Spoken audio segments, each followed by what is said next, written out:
செய்திகள் வாசிப்பது பிரியா. தூத்துக்குடி அருகே பயிரிடப்பட்டுள்ள விவசாய நிலத்தின் வழியாக தனியார் காற்றாலைக்கு உபகரணங்கள் கொண்டு சென்ற லாரிகளை விவசாயிகள் சிறைப்பிடிப்பு. தூத்துக்குடி மாவட்டம் திருவைகுண்டம் தாலுகா உள்ள ஆலந்தா கிராமத்தில் சுமார் 20 ஏக்கர் நிலப்பரப்பில் அந்த பகுதி விவசாயிகள் பருத்தி பயிரிடப்பட்டுள்ளனர். இந்த நிலையில் அந்த பகுதியில் தனியார் காற்றாலை நிறுவனம் ஒன்று காற்றாலை அமைத்து வருகின்றது. அந்த பணிகளுக்காக காற்றாலைக்கு தேவையான உபகரண பொருட்களை லாரிகள் மூலம் ஏற்றிக்கொண்டு விவசாய நிலம் வழியாக செல்வதால் அந்த பகுதியில் பயிரிடப்பட்டுள்ள பருத்தி விவசாயம் முற்றிலுமாக பாதிக்கப்பட்டுள்ளது. இது தொடர்பாக காற்றாலை நிறுவனத்திடம் விவசாயிகள் பேச்சுவார்த்தை நடத்தியும் கேட்காத காரணத்தால் காற்றாலைக்கு உபகரண பொருட்களை விவசாய நிலம் வழியாக ஏற்றி வந்த லாரிகளை சிறைப்பிடித்து வைத்து விவசாயிகள் போராட்டத்தில் ஈடுபட்டனர்.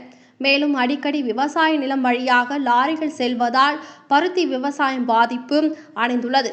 காற்றாலை நிர்வாகம் உடனடியாக இழப்பீடு வழங்க வேண்டும், அதுவரை லாரிகளை விடமாட்டோம் என விவசாயிகள் தெரிவித்தனர்.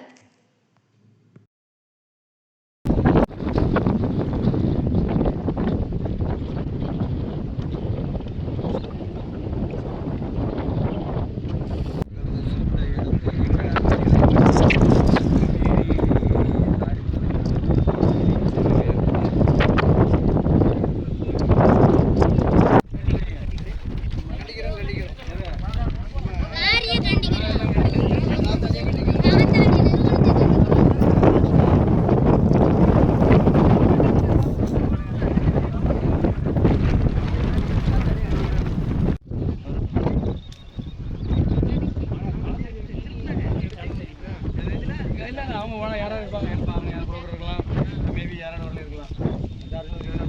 சொல்லுங்க.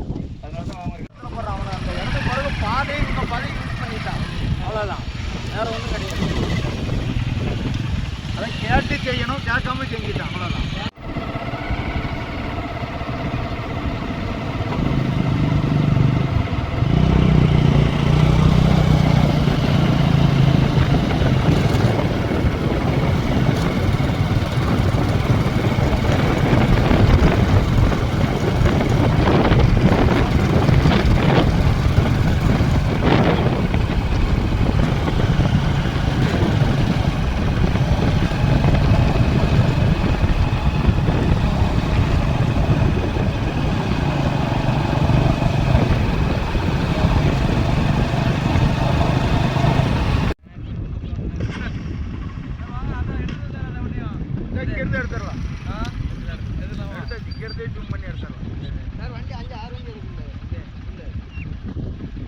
இறக்கல, அவ்வளவுதானே.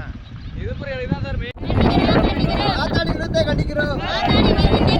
காத்தாடி விருத்துக்கு ஒரு உடனே இந்த போலீஸ்காரை கண்டிக்கிறோம். அவங்க எங்களை வந்து மிரட்டுறாங்க.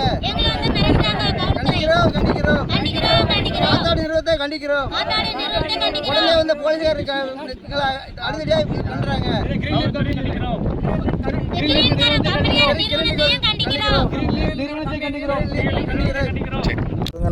ஆலந்தா கிராமம். நாங்கள் வந்து தூத்துக்குடி மாவட்டத்தில் வந்து ஆலந்தா கிராமத்தில் வசிக்கிறோம். எங்களுக்கு வந்து சொந்தமாக ஒரு 20 ஏக்கர் இருக்குது. நாங்கள் அதில் பருத்தி மகசூல் பண்ணியிருக்கோம். இந்த காத்தாடிக்காரங்க வந்து எங்ககிட்ட கேட்காம கொள்ளாமல் காத்தாடி போடுறதுக்காக அவங்க வந்து பொருளை கொண்டு இறக்குறதுக்கு எங்கள் வெள்ளாமை காடை அழித்து உள்ளே கொண்டு இறக்கியிருக்காங்க.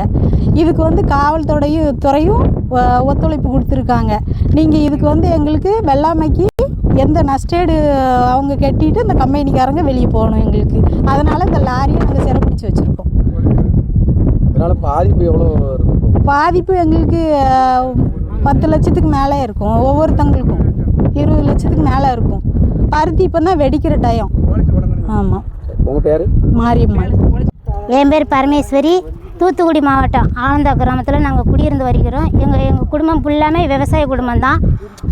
ஆனால் நாங்கள் விவசாயம் பண்ணிக்கிட்டு இருக்கப்போ காத்தாடிக்காரன் கிரீம் லைஃப் அவங்க வந்து இந்த தடம் தடத்துக்காண்டி பாதையை வண்டியெல்லாம் கொண்டு வந்து அவங்க அந்த மிஷினு இந்த காத்தாடி இறக்கையெல்லாம் கொண்டு எங்களுக்கு தெரியாமையே நைட்டோட நைட்டாக இறக்கி எங்கள் அனுமதி இல்லாமல் இறக்கிக்கிட்டு இப்போ அந்த நஷ்டஈடு தராமல் மறுத்தும் வருங்கிறாங்க. நாங்கள் எதிர்த்து கேட்டதுக்கு காவல்துறைகிட்ட இந்த பெட்டிஷன் கொடுத்து காவல்துறை உடனே இருந்து எங்களை வந்து கண்டித்தாங்க. அதுக்கு நாங்கள் வந்து எதிர்ப்பு தெரிவித்தோம். எங்களை ஃபிலிம் ஸ்டேஷனுக்கு வர வச்சுட்டு காற்று கடந்து வந்திருக்கோம். அதுக்கு நஷ்டஈடு ஒரு பதிலும் இல்லை. எங்களுக்கு நஷ்டஈடு தந்துட்டு இப்போ வெளியேறட்டும். அதுக்கு தான் நாங்கள் இந்த லாரியை 2 லாரியை நாங்கள் சிறைப்பிடிச்சு வச்சுருக்கோம். எங்கள் கண்ட்ரோலில் வச்சுருக்கோம். எங்களுக்குள்ள பாதிப்பு ஒரு 10 லட்சத்துக்கு மேலே வரும். அதுக்குள்ளே ஈடு தந்துட்டு அவங்க வண்டியை வெளியேற்றிட்டு போதுட்டும்.